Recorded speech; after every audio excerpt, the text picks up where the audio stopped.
प्यारे विद्यार्थियों, JS GK political science YouTube channel ਤੇ ਤੁਹਾਡਾ ਸਵਾਗਤ ਹੈ। ਇਸ ਤੋਂ ਪਹਿਲਾਂ ਵਾਲੀ ਵੀਡੀਓ ਦੇ ਵਿੱਚ ਆਪਾਂ ਡੇਵਿਡ ਈਸਟਨ ਦੇ ਮੁਤਾਬਕ ਰਾਜਨੀਤਿਕ ਪ੍ਰਣਾਲੀ ਦੇ ਕੰਮਾਂ ਨੂੰ ਸਟੱਡੀ ਕੀਤਾ ਸੀ, ਜਿਸ ਦਾ ਲਿੰਕ ਡਿਸਕ੍ਰਿਪਸ਼ਨ ਦੇ ਵਿੱਚ ਦੇ ਦਿੱਤਾ ਗਿਆ ਹੈ। ਅੱਜ ਆਪਾਂ ਗੈਬਰੀਲ ਆਲਮੰਡ ਦੇ ਮੁਤਾਬਕ ਰਾਜਨੀਤਿਕ ਪ੍ਰਣਾਲੀ ਦੇ ਕੰਮਾਂ ਨੂੰ ਸਾਂਝਾ ਕਰਾਂਗੇ। Function of political system according to Gabriel Almond. ਰਾਜਨੀਤਿਕ ਪ੍ਰਣਾਲੀ ਦੇ ਵਿਆਖਿਆਕਾਰ ਗੈਬਰੀਲ ਆਲਮੰਡ ਮੰਨਦਾ ਸੀ ਕਿ ਤੁਲਨਾਤਮਕ ਰਾਜਨੀਤੀ ਦੇ ਵਿਦਿਆਰਥੀ ਨੂੰ ਰਾਜਨੀਤਿਕ ਪ੍ਰਣਾਲੀ ਦੀਆਂ ਸੰਰਚਨਾਵਾਂ ਬਾਰੇ ਬਹੁਤਾ ਧਿਆਨ ਦੇਣ ਦੀ ਲੋੜ ਨਹੀਂ, ਸਗੋਂ ਰਾਜਨੀਤਿਕ ਪ੍ਰਣਾਲੀ ਦੇ ਕੰਮਾਂ ਬਾਰੇ ਅਧਿਐਨ ਕਰਨਾ ਉਸ ਦਾ ਕੇਂਦਰ ਬਿੰਦੂ ਹੋਣਾ ਚਾਹੀਦਾ ਹੈ। ਰਾਜਨੀਤਿਕ ਪ੍ਰਣਾਲੀ ਦੁਆਰਾ ਕੀਤੇ ਗਏ ਕੰਮਾਂ ਨੂੰ ਬਹੁਤ ਸਾਰੇ ਰਾਜਨੀਤਿਕ ਤੇ ਗੈਰ ਰਾਜਨੀਤਿਕ ਤੱਥ ਪ੍ਰਭਾਵਿਤ ਕਰਦੇ ਨੇ। ਉਹਨਾਂ ਤੱਥਾਂ ਦਾ ਅਧਿਐਨ ਕਰਨਾ ਵੀ ਬੇहद ਜ਼ਰੂਰੀ ਹੈ। ਗੈਬਰੀਲ ਆਲਮੰਡ ਮੰਨਦਾ ਸੀ ਕਿ ਰਾਜਨੀਤਿਕ ਪ੍ਰਣਾਲੀ ਦੀਆਂ ਸੰਰਚਨਾਵਾਂ ਦਾ ਸਰੂਪ ਵੱਖੋ ਵੱਖਰਾ ਹੋ ਸਕਦਾ ਹੈ, ਪਰ ਰਾਜਨੀਤਿਕ ਪ੍ਰਣਾਲੀ ਵੱਲੋਂ ਨਿਵੇਸ਼ ਅਤੇ ਨਿਕਾਸ ਕਾਰਜ ਜ਼ਰੂਰ ਕੀਤੇ ਜਾਂਦੇ ਨੇ। ਤਾਂ ਗੈਬਰੀਲ ਆਲਮੰਡ ਨੇ ਵੀ ਰਾਜਨੀਤਿਕ ਪ੍ਰਣਾਲੀ ਦੇ ਕੰਮਾਂ ਨੂੰ ਦੋ ਭਾਗਾਂ ਦੇ ਵਿੱਚ ਵੰਡਿਆ ਹੈ, ਨਿਵੇਸ਼ ਕਾਰਜ ਅਤੇ ਨਿਕਾਸ ਕਾਰਜ। ਨਿਵੇਸ਼ ਕਾਰਜ ਇਨਪੁਟ ਫੰਕਸ਼ਨਸ, ਨਿਕਾਸ ਕਾਰਜ ਆਉਟਪੁੱਟ ਫੰਕਸ਼ਨਸ। ਤਾਂ ਸਭ ਤੋਂ ਪਹਿਲਾਂ ਆਪਾਂ ਅੱਜ ਨਿਵੇਸ਼ ਕਾਰਜਾਂ ਬਾਰੇ ਡਿਸਕਸ ਕਰਦੇ ਹਾਂ। ਨਿਵੇਸ਼ ਕਾਰਜਾਂ ਨੂੰ ਅੱਗੇ ਪੰਜ ਭਾਗਾਂ ਦੇ ਵਿੱਚ ਵੰਡਿਆ ਗੈਬਰੀਲ ਆਲਮੰਡ ਨੇ। ਪਹਿਲਾ ਹੈ ਰਾਜਨੀਤਿਕ ਸਮਾਜੀਕਰਨ। ਰਾਜਨੀਤਿਕ ਸਮਾਜੀਕਰਨ ਨੂੰ ਅਸੀਂ ਅੰਗਰੇਜ਼ੀ ਭਾਸ਼ਾ ਦੇ ਵਿੱਚ ਪੋਲੀਟੀਕਲ ਸੋਸ਼ਲਾਈਜੇਸ਼ਨ ਵੀ ਕਹਿ ਸਕਦੇ ਹਾਂ। ਰਾਜਨੀਤਿਕ ਸਮਾਜੀਕਰਨ ਨੂੰ ਸਮਝਣ ਤੋਂ ਪਹਿਲਾਂ ਵਿਦਿਆਰਥੀਓ ਸਾਡੇ ਲਈ ਇਹ ਸਮਝਣਾ ਜ਼ਰੂਰੀ ਹੈ ਵੀ ਰਾਜਨੀਤਿਕ ਸੱਭਿਆਚਾਰ ਕੀ ਹੁੰਦਾ ਹੈ। ਰਾਜਨੀਤਿਕ ਸੱਭਿਆਚਾਰ ਨੂੰ ਜਾਣਨ ਤੋਂ ਪਹਿਲਾਂ ਸਾਡੇ ਲਈ ਇਹ ਜਾਣਨਾ ਜ਼ਰੂਰੀ ਹੈ ਵੀ ਸਧਾਰਨ ਸੱਭਿਆਚਾਰ, ਆਮ ਸੱਭਿਆਚਾਰ ਕੀ ਹੁੰਦਾ ਹੈ। ਵਿਦਿਆਰਥੀਓ, ਲੋਕਾਂ ਦੇ ਸਮਾਜ ਪ੍ਰਤੀ ਜੋ ਵਿਸ਼ਵਾਸ ਨੇ, ਕਦਰਾਂ ਕੀਮਤਾਂ ਨੇ, ਭਾਵਨਾਵਾਂ ਨੇ, ਪਰੰਪਰਾਵਾਂ ਨੇ, ਦ੍ਰਿਸ਼ਟੀਕੋਣ ਨੇ, ਉਹਨਾਂ ਦੇ ਸਮੂਹਕ ਨਾਮ ਨੂੰ ਆਮ ਸੱਭਿਆਚਾਰ ਦਾ ਨਾਮ ਦਿੱਤਾ ਜਾ ਸਕਦਾ ਹੈ।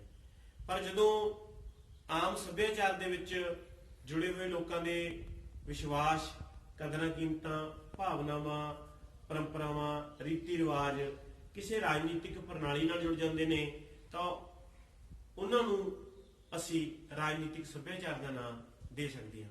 ਤਾਂ ਇਸ ਤਰ੍ਹਾਂ ਸਧਾਰਨ ਸੱਭਿਆਚਾਰ ਰਾਜਨੀਤਿਕ ਸੱਭਿਆਚਾਰ ਦੇ ਵਿੱਚ ਤਬਦੀਲ ਹੋ ਜਾਂਦਾ ਹੈ। ਰਾਜਨੀਤਿਕ ਵਿਸ਼ਵਾਸਾਂ, ਰਾਜਨੀਤਿਕ ਕਦਰਾਂ ਕੀਮਤਾਂ, ਰਾਜਨੀਤਿਕ ਭਾਵਨਾਵਾਂ, ਰਾਜਨੀਤਿਕ ਪਰੰਪਰਾਵਾਂ, ਰਾਜਨੀਤਿਕ ਦ੍ਰਿਸ਼ਟੀਕੋਣਾਂ ਦੇ ਸਮੂਹਕ ਨਾਮ ਨੂੰ ਪੋਲੀਟੀਕਲ ਕਲਚਰ, ਰਾਜਨੀਤਿਕ ਸੱਭਿਆਚਾਰ ਦਾ ਨਾਮ ਦਿੱਤਾ ਜਾ ਸਕਦਾ ਹੈ। ਰਾਜਨੀਤਿਕ ਸਮਾਜੀਕਰਨ ਇੱਕ ਅਜਿਹੀ ਵਿਧੀ ਹੈ ਜਿਸ ਦੁਆਰਾ ਰਾਜਨੀਤਿਕ ਸੱਭਿਆਚਾਰ ਨੂੰ ਕਾਇਮ ਰੱਖਿਆ ਜਾਂਦਾ ਹੈ, ਬਦਲਿਆ ਜਾਂਦਾ ਹੈ ਜਾਂ ਇੱਕ ਪੀੜ੍ਹੀ ਤੋਂ ਦੂਜੀ ਪੀੜ੍ਹੀ ਤੱਕ ਪਹੁੰਚਾਇਆ ਜਾਂਦਾ ਹੈ। ਇਸ ਨੂੰ ਅਸੀਂ ਰਾਜਨੀਤਿਕ ਸਮਾਜੀਕਰਨ ਕਹਿ ਸਕਦੇ ਹਾਂ। ਦੂਜੇ ਨਿਵੇਸ਼ ਕਾਰਜਾਂ ਦੇ ਵਿੱਚ ਰਾਜਨੀਤਿਕ ਭਰਤੀ ਆਉਂਦਾ ਹੈ। ਰਾਜਨੀਤਿਕ ਭਰਤੀ ਦਾ ਭਾਵ ਇਹ ਹੈ ਕਿ ਰਾਜਨੀਤਿਕ ਪ੍ਰਣਾਲੀ ਵਿੱਚ ਕਈ ਤਰ੍ਹਾਂ ਦੀਆਂ ਪਦਵੀਆਂ ਹੁੰਦੀਆਂ ਨੇ। ਇਹਨਾਂ ਪਦਵੀਆਂ ਤੇ ਵਿਰਾਜਮਾਨ ਵਿਅਕਤੀ ਅਨੇਕਾਂ ਪ੍ਰਕਾਰ ਦੀਆਂ ਭੂਮਿਕਾਵਾਂ ਨਿਭਾਉਂਦੇ ਹਨ। ਲੋਕਾਂ ਨੂੰ ਰਾਜਨੀਤਿਕ ਪ੍ਰਣਾਲੀ 'ਚ ਖਾਲੀ ਪਈਆਂ ਪਦਵੀਆਂ ਬਾਰੇ ਸਿੱਖਿਅਤ ਕਰਨਾ, ਰਾਜਨੀਤਿਕ ਪੱਖ ਬਾਰੇ ਜਾਣਕਾਰੀ ਦੇਣੀ, ਰਾਜਨੀਤਿਕ ਪ੍ਰਣਾਲੀ ਦੇ ਵਿੱਚ ਭੂਮਿਕਾ ਨਿਭਾਉਣ ਦੇ ਯੋਗ ਬਣਾਉਣਾ ਅਤੇ ਉਹਨਾਂ ਨੂੰ ਰਾਜਨੀਤਿਕ ਪ੍ਰਣਾਲੀ ਦੇ ਵਿੱਚ ਸ਼ਾਮਲ ਕਰਨ ਨੂੰ ਰਾਜਨੀਤਿਕ ਭਰਤੀ ਦਾ ਨਾਮ ਦਿੱਤਾ ਜਾ ਸਕਦਾ ਹੈ। ਹਿੱਤ ਸਰੂਪੀਕਰਨ। ਡੇਵਿਡ ਈਸਟਨ ਨੇ ਰਾਜਨੀਤਿਕ ਪ੍ਰਣਾਲੀ ਨੂੰ ਦੇ ਕੰਮਾਂ ਨੂੰ ਦੱਸਣ ਸਮੇਂ ਗੱਲ ਕਹੀ ਸੀ ਵੀ ਰਾਜਨੀਤਿਕ ਪ੍ਰਣਾਲੀ ਇੱਕੋ ਹੀ ਕੰਮ ਕਰਦੀ ਹੈ, ਨਿਵੇਸ਼ਾਂ ਨੂੰ ਨਿਕਾਸਾਂ ਵਿੱਚ ਬਦਲਦੀ ਹੈ। ਤਾਂ ਗੈਬਰੀਲ ਆਲਮੰਡ ਨੇ ਵੀ ਨਿਵੇਸ਼ ਮੰਗਾਂ ਨੂੰ ਹਿੱਤ ਸਰੂਪੀਕਰਨ ਦਾ ਨਾਮ ਦਿੱਤਾ ਹੈ। ਹਿੱਤ ਸਰੂਪੀਕਰਨ ਦਾ ਅਰਥ ਅਸੀਂ ਲੈ ਸਕਦੇ ਹਾਂ ਵੀ ਜਦੋਂ ਲੋਕਾਂ ਦੇ ਸਮੂਹ ਆਪਣੇ ਹਿੱਤਾਂ ਦੀ ਪੂਰਤੀ ਲਈ ਰਾਜਨੀਤਿਕ ਪ੍ਰਣਾਲੀ ਕੋਲੇ ਕੁਝ ਮੰਗਾਂ ਪੇਸ਼ ਕਰਦੇ ਹੈ ਤਾਂ ਉਹਨਾਂ ਨੂੰ ਅਸੀਂ ਹਿੱਤ ਸਰੂਪੀਕਰਨ ਦਾ ਨਾਮ ਦੇ ਸਕਦੇ ਹਾਂ। ਜਿੰਨੇ ਸਮੇਂ ਤੱਕ ਰਾਜਨੀਤਿਕ ਪ੍ਰਣਾਲੀ ਕੋਲੇ ਲੋਕਾਂ ਦੀਆਂ ਮੰਗਾਂ ਨਹੀਂ ਜਾਂਦੀਆਂ, ਉਨੇ ਸਮੇਂ ਤੱਕ ਰਾਜਨੀਤਿਕ ਪ੍ਰਣਾਲੀ ਕੋਈ ਕਾਰਜ ਨਹੀਂ ਕਰਦੀ। ਅੱਗੇ ਹੈ ਨਿਵੇਸ਼ ਕਾਰਜਾਂ ਦੇ ਵਿੱਚ ਹਿੱਤ ਸਮੂਹੀਕਰਨ। ਹਿੱਤ ਸਮੂਹੀਕਰਨ ਦਾ ਸਧਾਰਨ ਸ਼ਬਦਾਂ ਦੇ ਵਿੱਚ ਅਰਥ ਇਹ ਲਿਆ ਜਾ ਸਕਦਾ ਹੈ ਵੀ ਜਿਹੜੀਆਂ ਨਿਵੇਸ਼ ਮੰਗਾਂ ਜਾਂ ਹਿੱਤ ਸਰੂਪੀਕਰਨ ਲੋਕਾਂ ਵੱਲੋਂ ਸਰਕਾਰ ਨੂੰ, ਰਾਜਨੀਤਿਕ ਪ੍ਰਣਾਲੀ ਨੂੰ ਪੇਸ਼ ਕੀਤਾ ਜਾਂਦਾ ਹੈ, ਉਹਨਾਂ ਨੂੰ ਘੋਖ ਕੇ ਨਿਰੀਖਣ ਕਰਨ ਤੋਂ ਬਾਅਦ ਇੱਕ ਸਾਂਝੀ ਨੀਤੀ ਤਿਆਰ ਕੀਤੀ ਜਾਂਦੀ ਹੈ ਤਾਂ ਜੋ ਲੋਕਾਂ ਦੇ ਹਿੱਤਾਂ ਦੀ ਪੂਰਤੀ ਹੋ ਸਕੇ। ਉਸ ਨੀਤੀ ਨੂੰ ਅਸੀਂ ਹਿੱਤ ਸਮੂਹੀਕਰਨ ਦਾ ਨਾਮ ਦੇ ਸਕਦੇ ਹਾਂ। ਜੇਕਰ ਅਸੀਂ ਆਮ ਸ਼ਬਦਾਂ ਦੇ ਵਿੱਚ ਗੱਲ ਕਰੀਏ ਤਾਂ ਲੋਕਾਂ ਵੱਲੋਂ ਪੇਸ਼ ਕੀਤੀਆਂ ਗਈਆਂ ਮੰਗਾਂ, ਉਹਨਾਂ ਮੰਗਾਂ ਦੇ ਆਧਾਰ ਤੇ ਇੱਕ ਸਾਂਝੀ ਨੀਤੀ ਬਣਾਉਣ ਨੂੰ ਹਿੱਤ ਸਮੂਹੀਕਰਨ ਦਾ ਨਾਮ ਦਿੱਤਾ ਜਾ ਸਕਦਾ ਹੈ। ਇਸ ਤੋਂ ਅੱਗੇ ਹੈ ਰਾਜਨੀਤਿਕ ਸੰਚਾਰ। ਡੇਵਿਡ ਈਸਟ ਨੇ ਵੀ ਨਿਵੇਸ਼ਾਂ ਤੇ ਨਿਕਾਸਾਂ ਦੇ ਵਿੱਚ ਸੰਪਰਕ ਬਣਾਈ ਰੱਖਣ ਦੇ ਲਈ ਇੱਕ ਨਵੀਂ ਵਿਧੀ ਦਿੱਤੀ ਸੀ, ਜਿਸ ਨੂੰ ਅਸੀਂ ਫੀਡਬੈਕ ਲੂਪ ਮੈਕੈਨਿਜ਼ਮ ਕਿਹਾ ਸੀ। ਗੈਬਰੀਅਲ ਆਲਮੰਡ ਨੇ ਉਸ ਨੂੰ ਰਾਜਨੀਤਿਕ ਸੰਚਾਰ ਦਾ ਨਾਮ ਦਿੱਤਾ ਹੈ। ਰਾਜਨੀਤਿਕ ਸੰਚਾਰ ਦਾ ਅਰਥ ਹੈ ਸੂਚਨਾ ਪ੍ਰਦਾਨ ਕਰਨਾ। ਰਾਜਨੀਤਿਕ ਪ੍ਰਣਾਲੀ ਦੇ ਵਿੱਚ ਵੱਖ-ਵੱਖ ਅੰਗ ਹੁੰਦੇ ਹਨ। ਇਹ ਅੰਗ ਇੱਕ ਦੂਜੇ ਨਾਲ ਜੁੜੇ ਹੁੰਦੇ ਹਨ। ਇੱਕ ਅੰਗ ਦੂਜੇ ਨੂੰ ਪ੍ਰਭਾਵਿਤ ਵੀ ਕਰਦਾ ਹੈ ਤੇ ਇੱਕ ਅੰਗ ਦੂਜੇ ਨੂੰ ਸੂਚਨਾ ਵੀ ਪ੍ਰਦਾਨ ਕਰਦਾ ਹੈ। ਇਸ ਤਰ੍ਹਾਂ ਇੱਕ ਅੰਗ ਦੂਜੇ ਤੋਂ ਸੂਚਨਾ ਲੈ ਕੇ ਆਪਣੇ ਕੰਮਾਂ ਨੂੰ ਪੂਰਾ ਕਰਦਾ ਹੈ। ਤਾਂ ਰਾਜਨੀਤਿਕ ਸੰਚਾਰ ਦੋ ਤਰਫਾ ਹੁੰਦਾ ਹੈ। ਸਰਕਾਰ ਰਾਜਨੀਤਿਕ ਪ੍ਰਣਾਲੀ ਇਹ ਜਾਣਨਾ ਚਾਹੁੰਦੀ ਹੈ ਵੀ ਲੋਕਾਂ ਦੀ ਡਿਮਾਂਡਸ ਕੀ ਹੈ, ਲੋਕ ਕੀ ਚਾਹੁੰਦੇ ਨੇ, ਤੇ ਲੋਕ ਇਹ ਜਾਣਨਾ ਚਾਹੁੰਦੇ ਹੈ ਵੀ ਰਾਜਨੀਤਿਕ ਪ੍ਰਣਾਲੀ ਉਹਨਾਂ ਲਈ ਕੀ ਕਰ ਰਹੀ ਹੈ।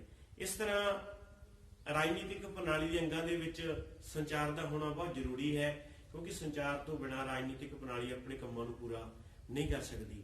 ਰੇਡੀਓ, ਟੈਲੀਵਿਜ਼ਨ, ਰਾਜਨੀਤਿਕ ਲੀਡਰਾਂ ਦੇ ਭਾਸ਼ਣ ਤੇ ਹੋਰ ਅਨੇਕਾਂ ਪ੍ਰਕਾਰ ਦੀ ਸਮੱਗਰੀ, ਦਬਾਅ ਸਮੂਹ, ਇਹ ਸਾਰੇ ਕੰਮ ਰਾਜਨੀਤਿਕ ਸੰਚਾਰ ਦੇ ਵਿੱਚ ਕੀਤੇ ਜਾਂਦੇ ਹਨ।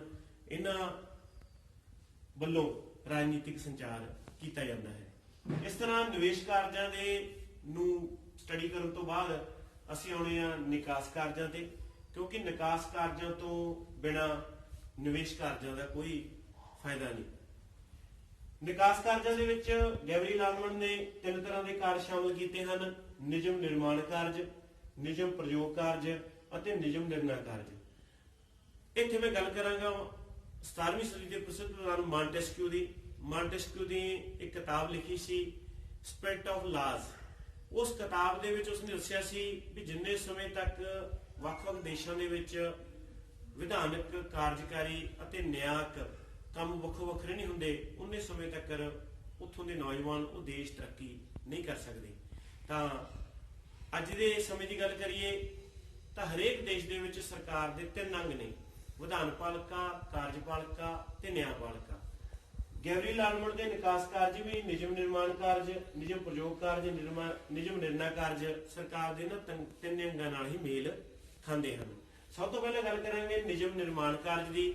ਨਿਯਮ ਨਿਰਮਾਣ ਕਾਰਜ ਕਰਨੇ ਬਹੁਤ ਜ਼ਰੂਰੀ ਹਨ। ਮਨੁੱਖੀ ਸੰਬੰਧਾਂ ਨੂੰ ਨਿਯੰਤਰਣ ਕਰਨ ਦੇ ਲਈ ਨਿਯਮਾਂ ਦਾ ਨਿਰਮਾਣ ਹੋਣਾ ਬੇਹੱਦ ਜ਼ਰੂਰੀ ਹੈ। ਜੇਕਰ ਨਿਯਮਾਂ ਦਾ ਨਿਰਮਾਣ ਰਾਜਨੀਤਿਕ ਪ੍ਰਣਾਲੀ ਵੱਲੋਂ ਨਹੀਂ ਕੀਤਾ ਜਾਂਦਾ ਤਾਂ ਸਮਾਜ ਦੇ ਵਿੱਚ ਅਰਾਜਕਤਾ ਫੈਲ ਜਾਏਗੀ, ਅਨਾਰਕੀ ਫੈਲ ਜਾਏਗੀ। ਤਾਂ ਉਸ ਅਰਾਜਕਤਾ ਨੂੰ ਰੋਕਣ ਦੇ ਲਈ, ਸਾਰੇ ਮਨੁੱਖਾਂ ਦਾ ਸਰਬਪੱਖੀ ਵਿਕਾਸ ਕਰਨ ਦੇ ਲਈ, ਸਮਾਜ ਨੂੰ ਸੁਚਾਰੂ ਢੰਗ ਨਾਲ ਚਲਾਉਣ ਦੇ ਲਈ ਰਾਜਨੀਤਿਕ ਪ੍ਰਣਾਲੀ ਦੇ ਸਰਕਾਰ ਦੇ ਅੰਗ ਵਿਧਾਨਪਾਲਿਕਾ ਵੱਲੋਂ ਨਿਯਮਾਂ ਦਾ ਨਿਰਮਾਣ ਕੀਤਾ ਜਾਂਦਾ ਹੈ। ਇਸੇ ਤਰ੍ਹਾਂ ਜਦੋਂ ਨਿਯਮਾਂ ਦਾ ਨਿਰਮਾਣ ਹੋ ਜਾਂਦਾ ਹੈ ਤਾਂ ਉਹਨੂੰ ਸੁਚਾਰੂ ਢੰਗ ਨਾਲ ਲਾਗੂ ਕਰਨਾ ਵੀ ਰਾਜਨੀਤਿਕ ਪ੍ਰਣਾਲੀ ਦਾ ਇੱਕ ਮਹੱਤਵਪੂਰਨ ਕੰਮ ਹੈ। ਤਾਂ ਕਾਰਜਪਾਲਿਕਾ ਵੱਲੋਂ ਨਿਯਮਾਂ ਨੂੰ ਲਾਗੂ ਕੀਤਾ ਜਾਂਦਾ ਹੈ, ਨਿਯਮਾਂ ਦਾ ਪ੍ਰਯੋਗ ਕੀਤਾ ਜਾਂਦਾ ਹੈ। ਉਸ ਤੋਂ ਬਾਅਦ ਨਿਯਮ ਲਾਗੂ ਹੋਣ ਤੋਂ ਬਾਅਦ ਨਿਯਮ ਨਿਰਣਾ ਕਾਰਜ। ਨਿਯਮਾਂ ਦੀ ਠੀਕ ਰੂਪ ਦੇ ਵਿੱਚ ਵਿਆਖਿਆ ਕਰਨੀ ਅਤੇ ਮਨੁੱਖਾਂ ਨੂੰ, ਵਿਅਕਤੀਆਂ ਨੂੰ ਨਿਯਮਾਂ ਦੇ ਤੋੜਨ ਤੇ ਸਜ਼ਾ ਦੇਣੀ, ਇਹ ਕੰਮ ਨਿਆਂਪਾਲਿਕਾ ਦਾ ਹੈ। ਤਾਂ ਨਿਯਮ ਨਿਰਣਾ ਕਾਰਜ ਕਰਨ ਦਾ ਕੰਮ ਨਿਆਂਪਾਲਿਕਾ ਵੱਲੋਂ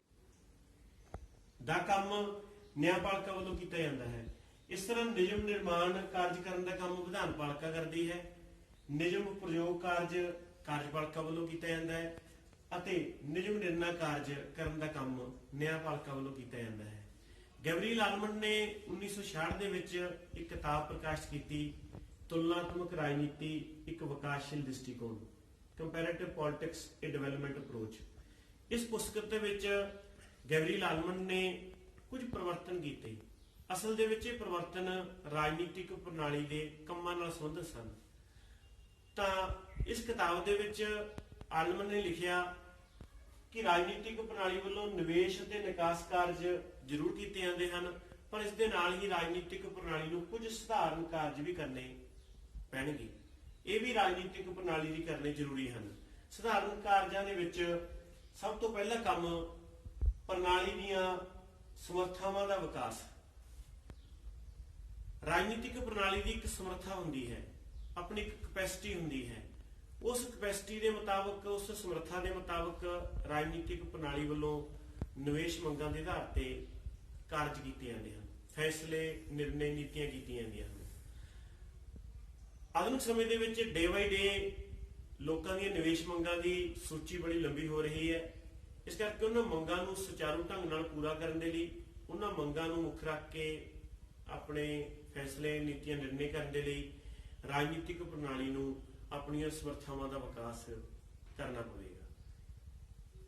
ਸਧਾਰਨ ਕਾਰਜਾਂ ਦੇ ਵਿੱਚ ਦੂਜਾ ਕੰਮ ਪਰਿਵਰਤਨ ਪ੍ਰਕਿਰਿਆ ਹੈ। ਜਿਵੇਂ ਕਿ ਅਸੀਂ ਪਹਿਲਾਂ ਵੀ ਪੜ੍ਹਿਆ ਹੈ ਕਿ ਰਾਜਨੀਤਿਕ ਪ੍ਰਣਾਲੀ ਨਿਵੇਸ਼ਾਂ ਨੂੰ ਨਿਕਾਸਾਂ ਵਿੱਚ ਬਦਲਣ ਦੀ ਕਿਰਿਆ ਹੈ। ਇਸ ਕਿਰਿਆ ਨੂੰ ਅਸੀਂ ਪਰਿਵਰਤਨ ਪ੍ਰਕਿਰਿਆ ਕਹਿ ਸਕਦੇ ਹਾਂ। ਪਰਿਵਰਤਨ ਪ੍ਰਕਿਰਿਆ ਤੇ ਪ੍ਰਣਾਲੀ ਦੀਆਂ ਸਮਰੱਥਾਵਾਂ ਦੇ ਵਿੱਚ ਡੂੰਘਾ ਸੰਬੰਧ ਹੈ, ਇੱਕ ਦੂਜੇ ਨਾਲ ਅੰਤਰ ਸੰਬੰਧਿਤ ਹਨ। ਜਿੰਨੀਆਂ ਪ੍ਰਣਾਲੀ ਦੀਆਂ ਸਮਰੱਥਾਵਾਂ ਮਜ਼ਬੂਤ ਹੋਣਗੀਆਂ, ਉਸ ਦੇ ਹਿਸਾਬ ਨਾਲ ਹੀ ਰਾਜਨੀਤਿਕ ਪ੍ਰਣਾਲੀ ਨਿਵੇਸ਼ ਮੰਗਾਂ ਨੂੰ ਨਿਕਾਸਾਂ ਦੇ ਵਿੱਚ ਬਦਲੇਗੀ। ਇਸ ਦੇ ਨਾਲ ਹੀ ਸਧਾਰਨ ਕਾਰਜਾਂ ਦੇ ਵਿੱਚ ਤੀਜਾ ਕੰਮ ਪ੍ਰਣਾਲੀ ਪੋਸ਼ਣ ਅਤੇ ਰੂਪ ਅਨੁਕੂਲਨ ਕਾਰਜ ਹੈ। ਜਿਸ ਤਰ੍ਹਾਂ ਇੱਕ ਕਾਰ ਨੂੰ ਚਲਾਉਣ ਦੇ ਲਈ ਪੈਟਰੋਲ ਦੀ ਲੋੜ ਪੈਂਦੀ ਹੈ, ਡੀਜ਼ਲ ਦੀ ਲੋੜ ਪੈਂਦੀ ਹੈ, ਉਸਦੇ ਪੁਰਜਿਆਂ ਨੂੰ ਸਮੇਂ-ਸਮੇਂ ਤੇ ਸਾਫ਼ ਕਰਾਉਣਾ ਪੈਂਦਾ ਹੈ, ਉਸਦੀ ਸਰਵਿਸ ਕਰਾਉਣੀ ਪੈਂਦੀ ਹੈ। ਉਸੇ ਤਰ੍ਹਾਂ ਰਾਜਨੀਤਿਕ ਪ੍ਰਣਾਲੀ ਦੇ ਵਿੱਚ ਵੀ ਪ੍ਰਣਾਲੀ ਪੋਸ਼ਣ ਅਤੇ ਰੂਪ ਅਨੁਕੂਲਨ ਕਾਰਜ ਹੁੰਦਾ ਹੈ। ਪ੍ਰਣਾਲੀ ਪੋਸ਼ਣ ਅਤੇ ਰੂਪ ਅਨੁਕੂਲਨ ਕਾਰਜ ਦਾ ਭਾਵ ਇਹ ਹੈ ਕਿ ਰਾਜਨੀਤਿਕ ਪ੍ਰਣਾਲੀ ਦੇ ਵਿੱਚ ਵੀ ਸਮੇਂ-ਸਮੇਂ ਤੇ ਨਵੀਆਂ ਪਦਵੀਆਂ ਦੀ ਸਥਾਪਨਾ ਕਰਨੀ ਪੈਂਦੀ ਹੈ, ਯੋਗ ਵਿਅਕਤੀਆਂ ਨੂੰ ਉਹਨਾਂ ਪਦਵੀਆਂ ਤੇ ਵਿਰਾਜਮਾਨ ਕਰਨਾ ਪੈਂਦਾ ਹੈ। ਜੇਕਰ ਰਾਜਨੀਤਿਕ ਪ੍ਰਣਾਲੀ ਦਾ ਪਾਲਣ ਪੋਸ਼ਣ ਅਸੀਂ ਠੀਕ ਤਰੀਕੇ ਨਾਲ ਨਾ ਕਰੀਏ ਤਾਂ ਰਾਜਨੀਤਿਕ ਪ੍ਰਣਾਲੀ ਆਪਣੇ ਕਾਰਜਾਂ ਨੂੰ ਪੂਰਾ ਨਹੀਂ ਕਰ ਸਕਦੀ। ਜਿਸ ਤਰ੍ਹਾਂ ਇੱਕ ਕਾਰ ਦੀ ਸਰਵਿਸ ਤੋਂ ਬਿਨਾਂ ਉਹ ਲੰਬਾ ਸਮਾਂ ਠੀਕ ਤਰ੍ਹਾਂ ਨਾਲ ਨਹੀਂ ਚੱਲ ਸਕਦੀ, ਉਸੇ ਤਰ੍ਹਾਂ ਰਾਜਨੀਤਿਕ ਪ੍ਰਣਾਲੀ ਨੂੰ ਵੀ ਸੁਚਾਰੂ ਢੰਗ ਨਾਲ ਚਲਾਉਣ ਦੇ ਲਈ, ਆਪਣੇ ਕਾਰਜਾਂ ਨੂੰ ਠੀਕ ਢੰਗ ਨਾਲ ਪੂਰਾ ਕਰਨ ਦੇ ਲਈ ਪ੍ਰਣਾਲੀ ਪੋਸ਼ਣ ਅਤੇ ਰੂਪ ਅਨੁਕੂਲਨ ਕਾਰਜ ਦਾ ਹੋਣਾ ਬਹੁਤ ਜ਼ਰੂਰੀ ਹੈ। ਇਸ ਤਰ੍ਹਾਂ ਅੰਤ ਦੇ ਵਿੱਚ ਅਸੀਂ ਇਹ ਕਹਿ ਸਕਦੇ ਹਾਂ ਕਿ ਗੈਬਰੀਅਲ ਆਲਮੰਡ ਨੇ ਰਾਜਨੀਤਿਕ ਪ੍ਰਣਾਲੀ ਦੇ ਕੰਮਾਂ ਨੂੰ ਸਪਸ਼ਟ ਕਰਦਿਆਂ ਹੋਇਆ ਦੱਸਿਆ ਹੈ ਕਿ ਰਾਜਨੀਤਿਕ ਪ੍ਰਣਾਲੀ ਵੱਲੋਂ ਨਿਵੇਸ਼ ਕਾਰਜ ਅਤੇ ਨਿਕਾਸ ਕਾਰਜ ਕੀਤੇ ਜਾਂਦੇ ਹਨ, ਪਰ ਇਸ ਦੇ ਨਾਲ ਹੀ ਹੁਣ ਰਾਜਨੀਤਿਕ ਪ੍ਰਣਾਲੀ ਨੂੰ ਹੋਰ ਕਈ ਸਧਾਰਨ ਕਾਰਜ ਵੀ ਕਰਨੇ ਪੈਂਦੇ ਹਨ, ਜਿਨ੍ਹਾਂ ਦੀ ਵਿਆਖਿਆ ਆਪਾਂ ਅੱਜ ਇਸ ਲੈਕਚਰ ਦੇ ਵਿੱਚ ਕੀਤੀ ਹੈ। ਆਪਾਂ ਇਹ ਕਹਿ ਸਕਦੇ ਹਾਂ ਕਿ ਰਾਜਨੀਤਿਕ ਪ੍ਰਣਾਲੀ ਦੇ ਕਾਰਜਾਂ ਦੀ ਸੂਚੀ ਇੱਕੋ ਜਿਹੀ ਨਹੀਂ ਹੋ ਸਕਦੀ, ਪਰ ਜਿੰਨੀ ਰਾਜਨੀਤਿਕ ਪ੍ਰਣਾਲੀ ਦੀ ਸਮਰੱਥਾ ਹੋਵੇਗੀ, ਉਸਦੀ ਕੈਪੈਸਿਟੀ ਹੋਵੇਗੀ, ਉਸਦੀ ਅਨੁਕੂਲਤਾ ਹੋਵੇਗੀ, ਉਨੇ ਹੀ ਉਹ ਵਧੇਰੇ ਨਿਵੇਸ਼ ਕਾਰਜਾਂ ਨੂੰ ਕਰ ਸਕਦੀ ਹੈ ਤੇ ਲੋਕਾਂ ਦੀਆਂ ਮੰਗਾਂ ਨੂੰ ਪੂਰਾ ਕਰਨ ਦੇ ਵਿੱਚ ਆਪਣਾ ਮਹੱਤਵਪੂਰਨ ਰੋਲ ਅਦਾ ਕਰ ਸਕਦੀ ਹੈ। ਬਹੁਤ ਬਹੁਤ ਸ਼ੁਕਰੀਆ।